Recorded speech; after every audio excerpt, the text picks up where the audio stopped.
What's up, guys? Happy Monday to everyone out there. We are taking a break from the Twitter drama to bring you Britt's Fantasy Blitz.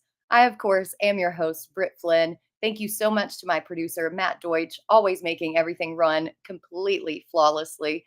But we've made it, guys. We know who is going to be in the Super Bowl. We unfortunately have a 2 week break in between the conference championships and the Super Bowl, but that gives us plenty of time to speculate on what's going to happen. The color theory is officially debunked now that the Ravens didn't make it in. So there's that to talk about. But we also need to recap the games. We can talk about our one and dones, a Super Bowl preview.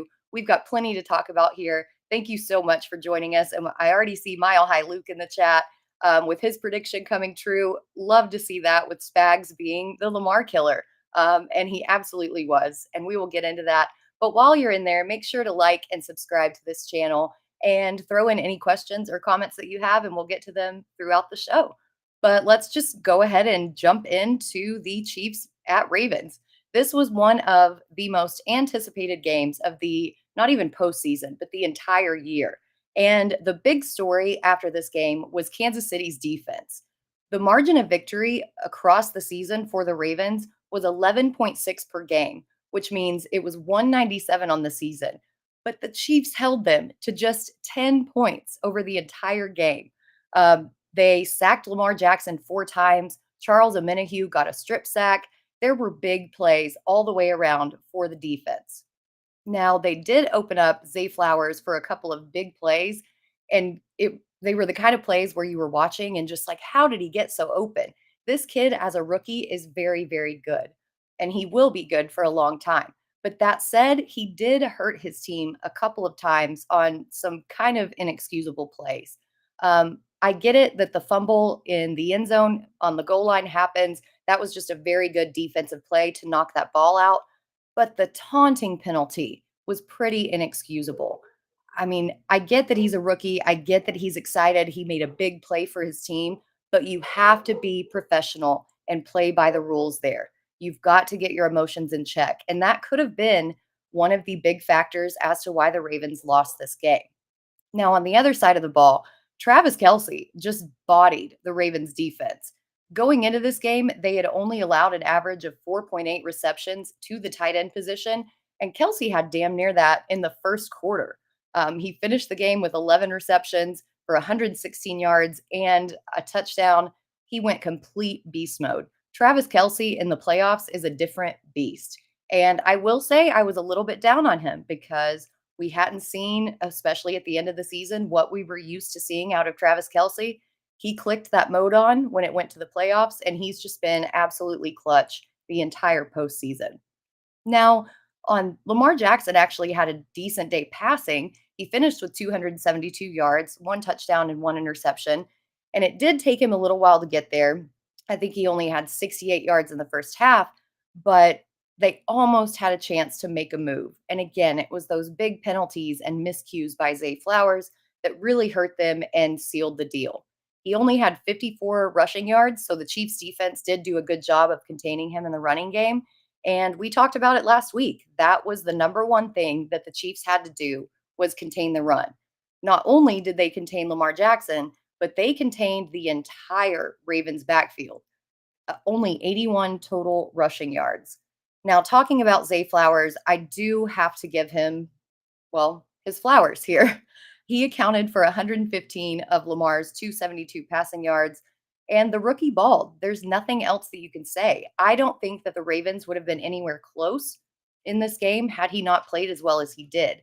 And again, there were a couple of balls that were thrown and that he caught, and we were just screaming at the TV saying, how did he get so open?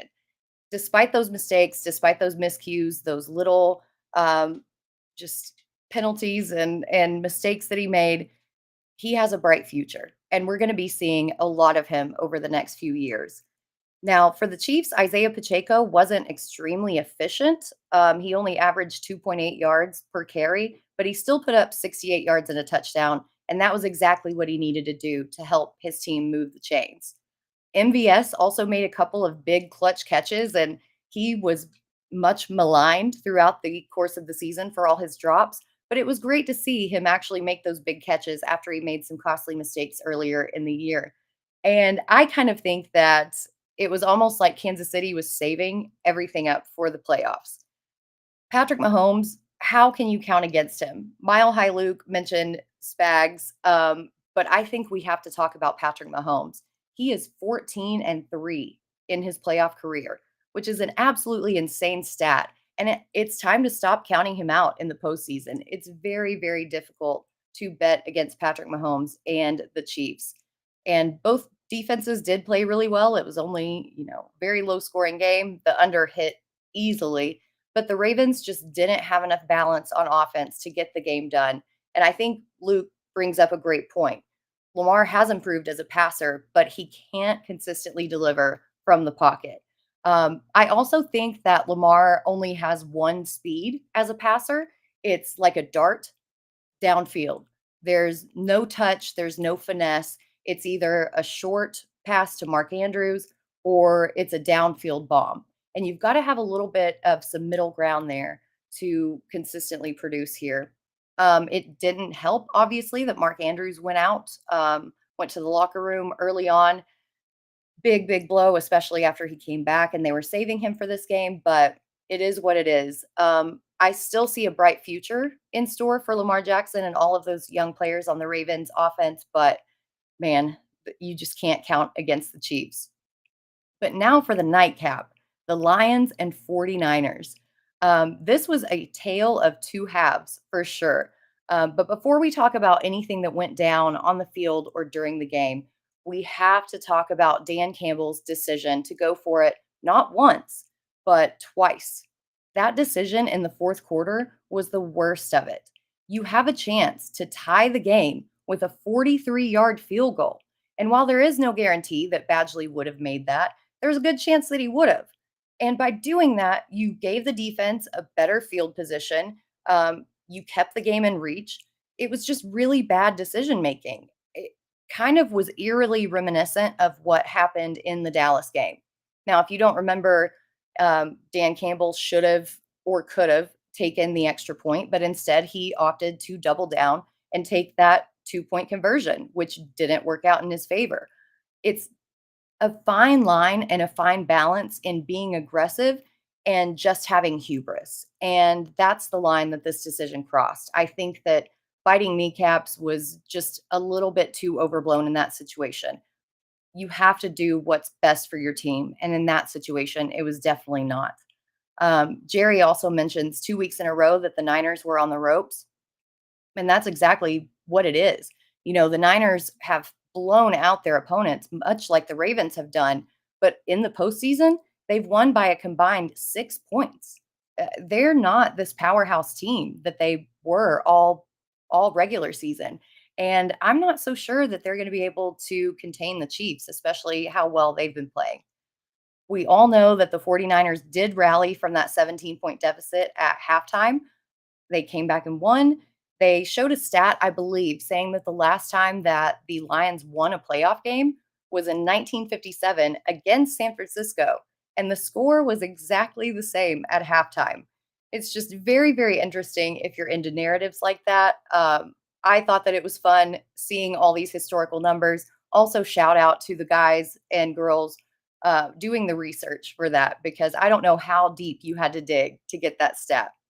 Now, I also have to give props to Jared Goff, even though they did lose this game, because we've harped on him all season long, not just about how poorly he plays on the road, but how bad he plays in outdoor stadiums versus domes. His average yards per attempt drops from 8.1 in a dome to 6.5 on natural grass. But he really did shake that 25 of 41, which wasn't great efficiency wise, but he still got 272 yards and a touchdown. Now, on the flip side, the Lions' running game was on fire. Gibbs had 45 yards and a touchdown. David Montgomery had 93 yards and a touchdown. They even got Jamison Williams involved on an end around that resulted in 42 yards and a touchdown. So they definitely came in there with the correct game plan and knew what they had to do to beat the 49ers. Unfortunately, just a couple of bad decisions kept them out of the Super Bowl.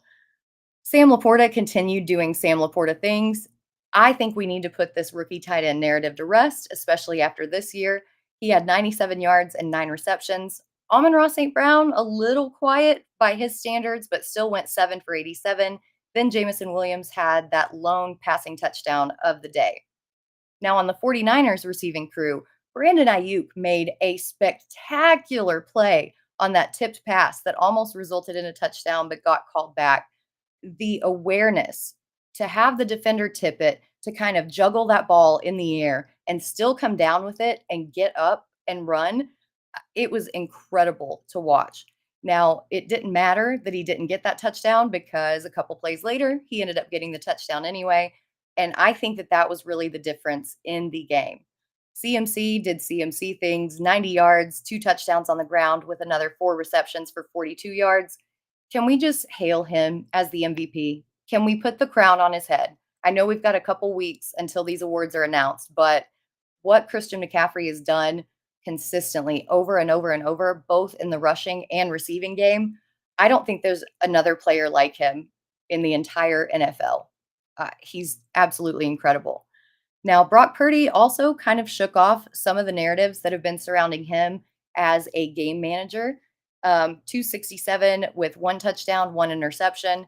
It was obviously a Christian McCaffrey day, but Brock Purdy did pretty well against that really tough Kansas City defense. And then Debo Samuel had a decent night with 8 receptions for 89. But George Kittle was very, very quiet, even with a pretty good matchup. So, really shocked that Kittle didn't do more. Fingers crossed that he'll do better in the Super Bowl because, as we'll talk about later, there are very few options available for your one and done playoff leagues. Angelo, Jerry, and everybody in the chat, thank you so much for joining us today. Really happy to have you here. Um, it's, man, it the fact that the football season is almost over, it's so bittersweet because we've gotten all of this great football, but it's almost over. So thank you guys so much for joining us and spending your season with me. But let's jump into some top NFL news because although there's not a lot moving on as far as players, there is a lot of news when it comes to coaching and coaching hires. We'll start off with the Falcons. They hired the Rams offensive coordinator Raheem Morris as their new head coach, and they also brought over the Rams quarterback coach and passing coordinator Zach Robinson as their OC. For us fantasy players who have just been thrown in the dirt again and again by Arthur Smith saying, I don't care about fantasy, and just his weird decision making, this is such good news for us as fantasy managers. We saw how balanced the Rams offense was, both in the run and the pass, incorporating their best players, which is kind of shocking how that works, right? Now we just have to see if they will go out and get a quarterback, either in free agency or through the draft, as that really is the only thing stopping them from being elite with all these weapons. I know that Kirk Cousins has expressed some interest in going to the Falcons. Not quite so sure how that's going to work out with his Achilles and his age, but they also have a decently high draft pick. And I would love to see Jaden Daniels go to Atlanta. Can you imagine? Jaden Daniels with Drake London, Kyle Pitts, Bijan, even Tyler Algier. Oh, it would be a juggernaut. I'm getting shivers thinking about the fantasy implications. But unfortunately, we have to wait until free agency and the off season for that. And I have some lipstick on my teeth. So we'll just stop that for a second. Um, so the Buffalo Bills also officially elevated Joe Brady from interim OC to the offensive coordinator. And we really saw a change with him. After he took over from Ken Dorsey, this offense exploded. It was a night and day difference. James Cook thrived in both the rushing and passing games. But the one thing I will say about Joe Brady is that once he took over, Stephon Diggs' production really went down. We briefly mentioned it last week, but I'm not so sure that he's going to remain a Bill in the offseason with everything going on, with the drama surrounding him and Josh Allen, with his age. Buffalo Bills fans themselves have taken up this narrative that he is washed, that he's too old. So that's going to be an interesting thing to watch and see if they keep him. Now, on the Carolina Panthers, they hit the jackpot with Dave Canales as their head coach. We saw what he did with Baker Mayfield this season. basically resurrecting his entire career. So it will give Bryce Young an opportunity to develop. I think they do have to get some more weapons for him and additional pieces, especially on that offensive line. But having an offensive minded coach is really, really going to help him in a big way. So hopefully Bryce Young can have that Trevor Lawrence kind of resurgence in his second year. Now, for the Chicago Bears, they made some pretty sweeping changes. They basically cleaned house with everyone except their head coach. They hired Shane Waldron as offensive coordinator from the Seahawks, Eric Washington as defensive coordinator, and they also brought in Kerry Joseph as their quarterback coach. Now, with all these changes, I'm not so sure that they're going to end up keeping Justin Fields because I don't think he really fits into what Waldron has worked with in the past or actually what he wants.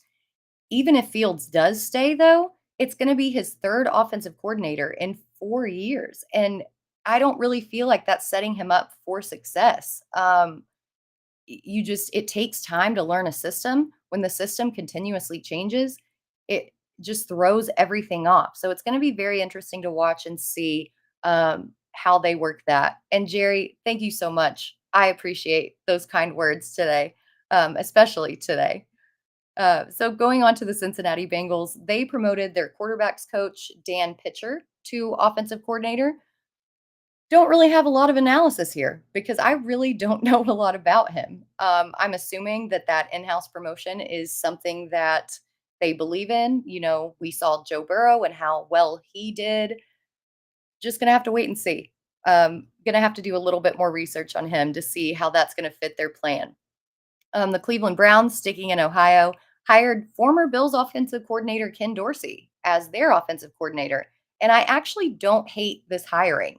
Deshaun Watson may not be a running quarterback per se, but he is mobile. And Dorsey did have a big role in developing Josh Allen and helping him improve his accuracy. So maybe he can get Watson into his pre hiatus form.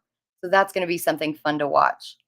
The Raiders, as we know, one of the very first hirings, they officially elevated Antonio Pierce as their new head coach.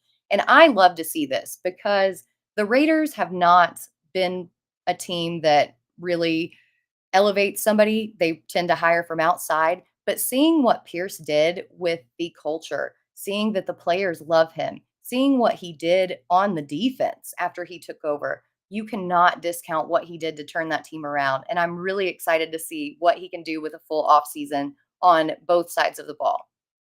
Now, for the Chargers, big news, Jim Harbaugh. We have both Harbaugh brothers in the league again. He came back in the league, but they did lose their offensive coordinator, Kellen Moore, to Philadelphia. So we're really going to have to watch and see who they bring in. At this point, it's kind of hard to evaluate anything without knowing who their OC is going to be. But at the very least, Harbaugh should improve that atrocious defense because let's be honest, that defense was horrendous last season.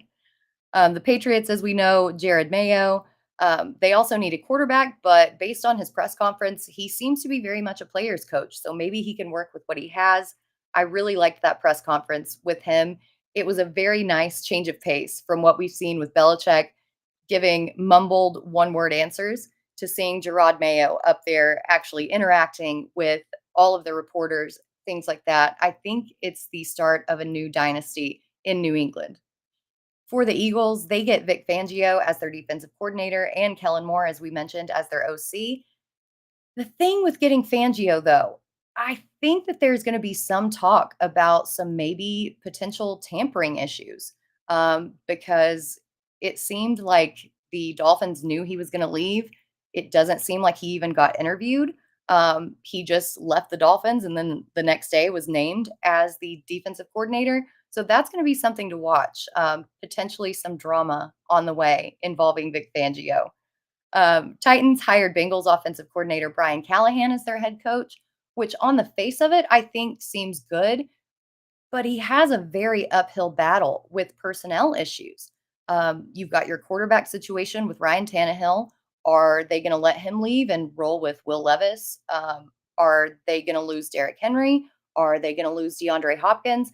There are just a lot of question marks on that Tennessee Titans offense. And then the defense, absolutely, there are questions. Some notable vacancies still the head coaching position in Washington. We know that Eric Bieniemy interviewed for that position, but we still haven't heard whether or not there's going to be a head coaching hire there. So keep an eye out for that. I see Twitch Gang in the chat. I don't have my glasses, but what's up, Twitch Gang?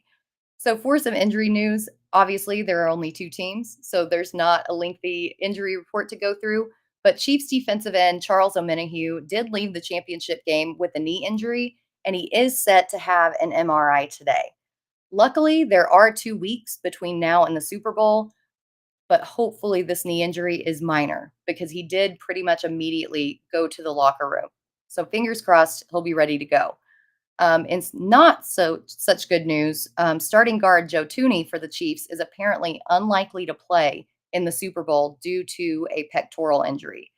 This could be a big loss for the Chiefs, but we thought the loss of Jonah Jackson for the Lions was going to be a really big factor, and they made do with everybody that they had. So maybe it won't be as bad as we're thinking. Luke in the chat said that he did tweet after the game that he'll be ready. That's great to hear. I love that because I want to see a good Kansas City defense go against Brock Purdy. So hopefully he's going to be able to go. Another injury for the Chiefs, linebacker Willie Gay was looking like he was going to play on Saturday, but then his neck stiffened back up and he was ruled out. Hopefully, again, with those 2 weeks in between now and the Super Bowl, he's going to be ready to go for the Super Bowl. So that's our injury news, our breakdowns, and if you guys have anything else that I didn't point out because I was kind of all over the place, ADD, maybe I missed something in the game. If there was something that stood out to you, let me know in the chat. But I also saw in the chat that a lot of y'all were talking about baseball. I wore my Dodgers hat because with the NFL coming to a close, baseball season is right around the corner.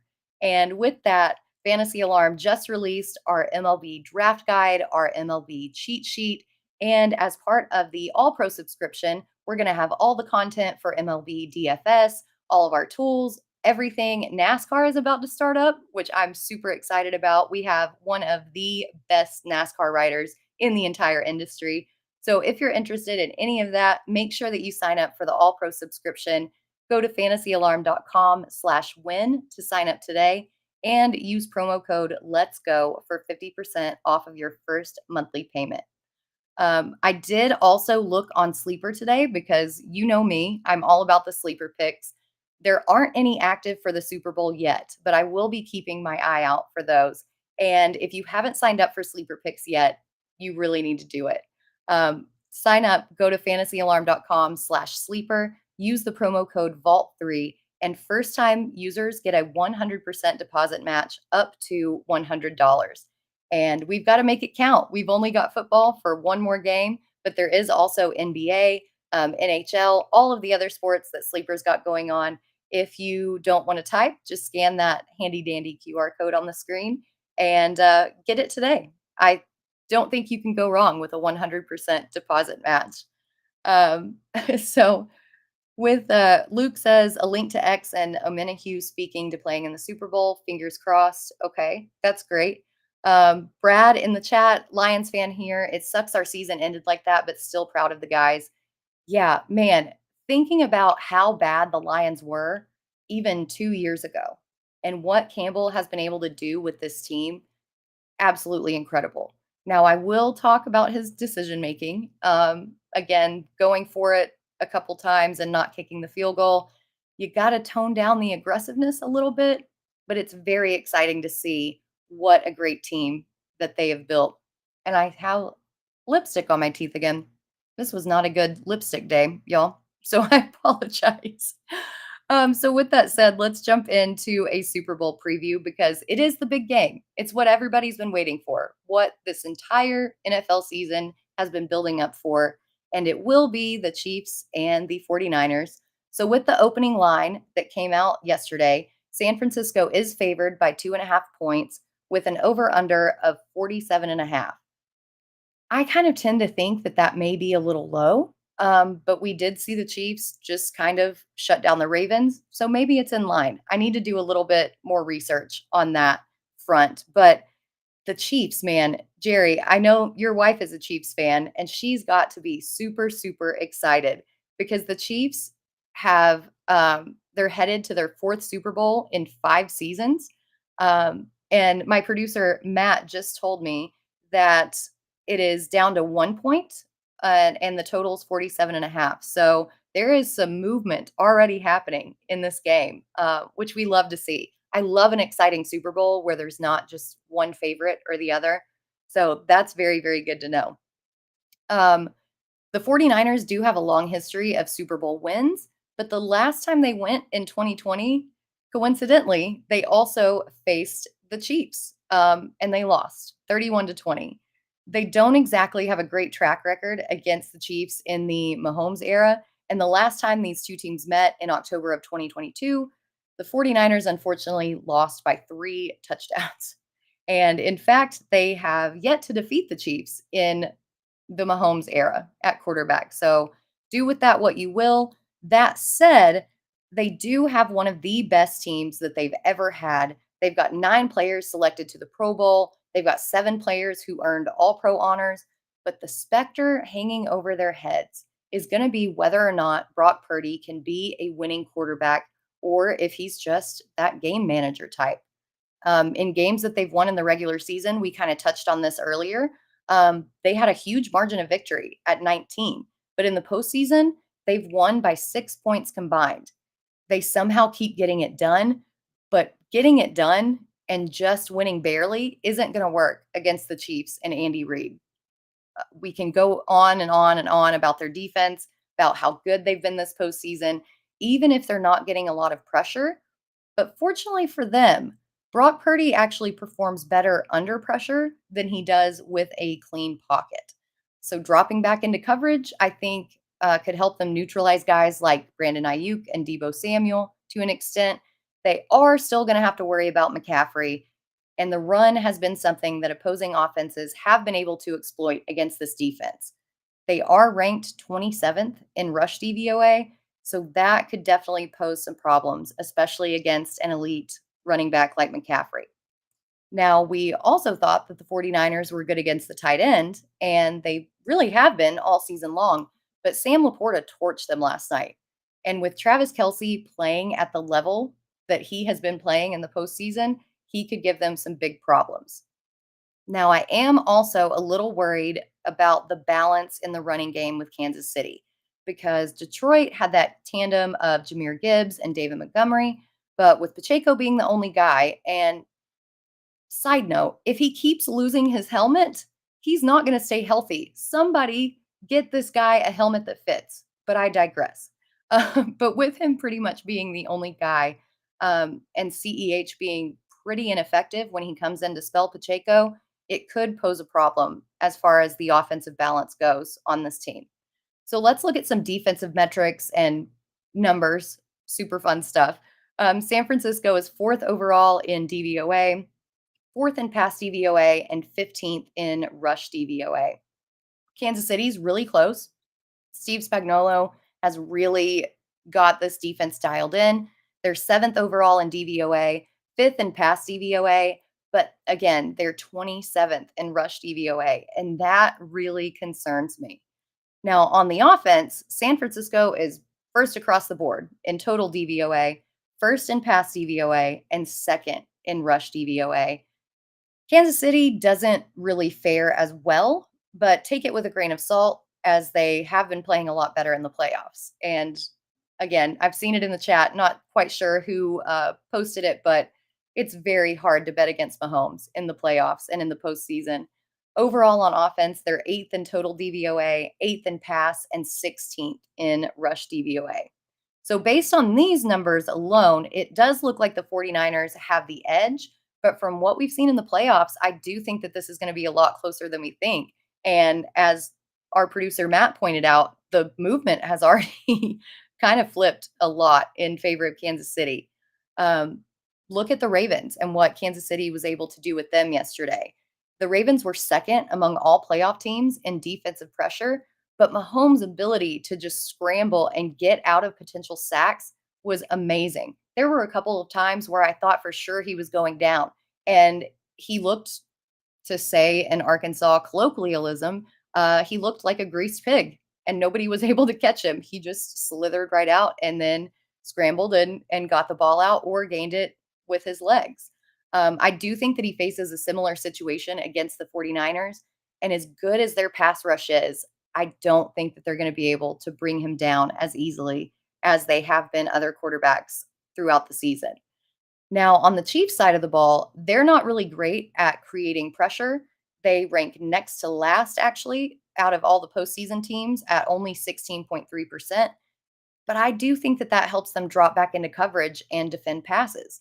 We mentioned that Brock Purdy actually ranks worse in completion percentage from a clean pocket than he does with pressure, ranking fourth when he's pressured and fifth out of a clean pocket, which seems kind of negligible. But when you consider how good L'Jarius Sneed and Trent McDuffie have been playing, I think they sit back, let him throw, and then just utilize the secondary to defend those passes. There's probably going to be a lot of play action, as we've seen from the 49ers, but Spagnuolo is going to have something dialed up, and he's going to be ready for that, especially with 2 weeks.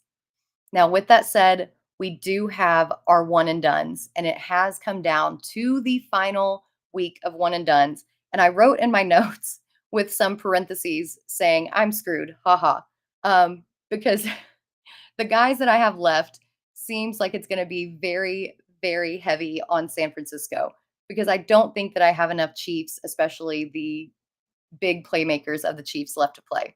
So let's go through. I did my one and done lineup this morning, just seeing who I had left. So let's go through who I'm playing. Obviously, if you guys have some players left on the Chiefs side, let's plug them in there. But this is who I've got going. Brock Purdy, obviously, is my quarterback because I'm sure that we've all played Mahomes by now. Obviously, if you haven't, there's a move to be made there. I personally stashed Brock Purdy and Lamar, thinking that Lamar was going to beat the Chiefs because I was a subscriber to the color theory on the Super Bowl logo. But alas, I'm left with Purdy. I still don't think that's a bad call, though. He's really good under pressure. Debo and Ayuk are great at creating separation and yards after the catch. So I still think he should be able to put up some points in what should be a pretty evenly matched game. Now, for running back, we have all been saving Christian McCaffrey for this moment. And I know when he went off for 2 touchdowns a couple weeks ago, everyone was like, man, should I have played him in this game? It feels like he gets 2 touchdowns every single game. I was worried that he would be going up against the Ravens, and so that his matchup would be a little bit tougher this week. But this matchup against the Chiefs just screams a humongous McCaffrey game. As we mentioned, they ranked 27th in DVOA against the run. They've given up an average of 108 rushing yards per game but 127 over the final 3 games of the regular season. And although the Ravens didn't rack up rushing yards, they only had 6 attempts by their running backs. It was a weird game script. Really thought that we would see more in the running game, but CMC is going to give the Chiefs defense fits. And if you held on to him, he is a lock in your one and dones. Now, though, what do you do for your second option? I'm pretty sure that everybody has played Isaiah Pacheco. I don't think that you can trust Clyde Edwards-Helaire because he's, one, super inefficient.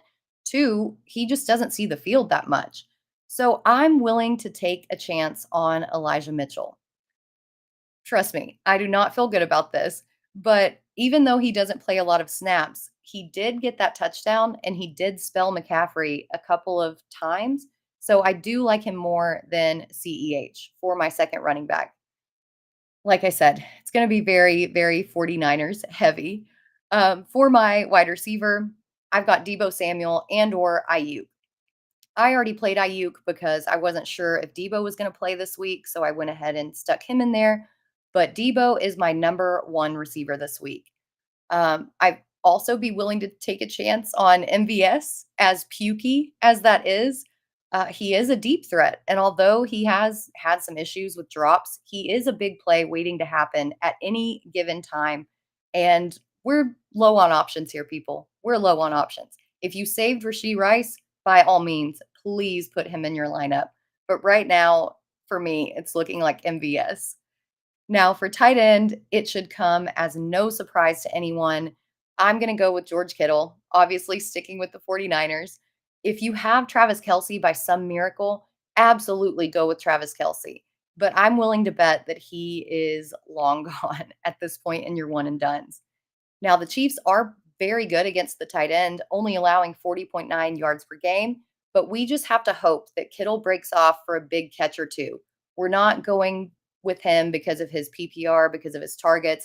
We are just hoping that he catches a couple deep balls and gets it done that way. Now, for my flex, this may come as a little bit of a surprise, but I'm actually going to go with Kyle Juszczyk. He was 2 for 33 yesterday, which obviously isn't great, but I think that you can do worse with your remaining options. If you do want to balance it out a little, I think that you could go with Justin Watson, but he is the dartiest of dart throws. I like Juszczyk's usage more. Say that 3 times fast. And Watson has had a couple big spike games here and there, but I just don't think that you can depend on him. If you want to go contrarian, though, by all means, play Watson. Now, for my kicker, Harrison Butker, got to be him.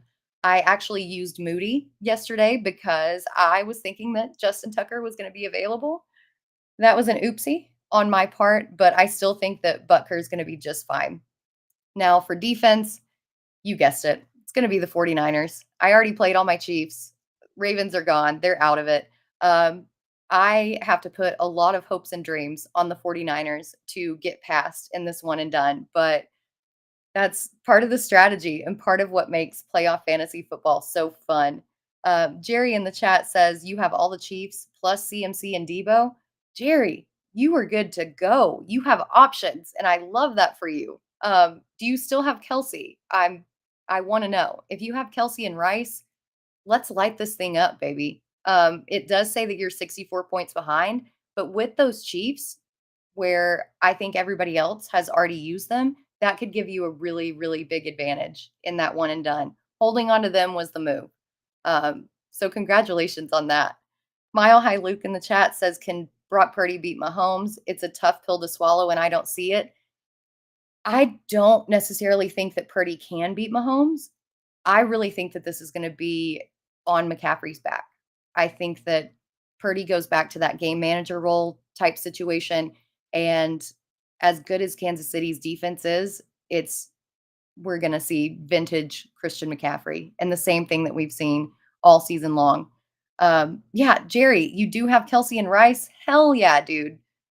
You are set. 64 points behind, be damned. I have faith in you. You're gonna bring this home. If you guys have any more questions on your one and dones, throw them into the chat because we're running a short show today. Not a lot of sleeper picks, but keep an eye out over there. I will still have my articles over on Fantasy Alarm. I'll probably, fingers crossed, Howard Bender, if you're listening, on some fun Super Bowl prop picks because those are always fun to do. I love doing the Gatorade. And if you haven't downloaded Sleeper, make sure to go to fantasyalarm.com/sleeper. Use promo code VAULT3 for a 100% deposit match up to $100. Make sure that you go over and sign up for that All Pro subscription, especially for all you guys in the chat talking about being ready for baseball. I know that I am. Might be the most hated team in baseball, but give me a break. It's always been my team. I can't help it. So go do that, fantasyalarm.com/win, and use promo code Let's Go for 50% off of your first monthly payment as we get into baseball season. And if you don't play DFS, if you just play seasonal, go grab the MLB draft guide. It's already out, it's live. We've also got a cheat sheet if you just need that available for separate purchase. We've got everything over on fantasyalarm.com. Coming up next from 2 to 3 p.m. Eastern, we have the Better Sports Betting Show with Dan Servadidio, and he has just been crushing everything. So you're going to want to make sure to tune into that. And then at 5 to 6 p.m. Eastern, the NBA DFS live show with John Impemba and James Grande. I just want to thank you guys so much for always tuning in, always being such great friends to talk to in the chat. Football is my favorite thing, and I'm so glad that I can share that with you. Thank you so much, Luke. Really appreciate you guys. Jerry, Angelo, and everyone else in the chat, Twitch gang, thank you so much for being here.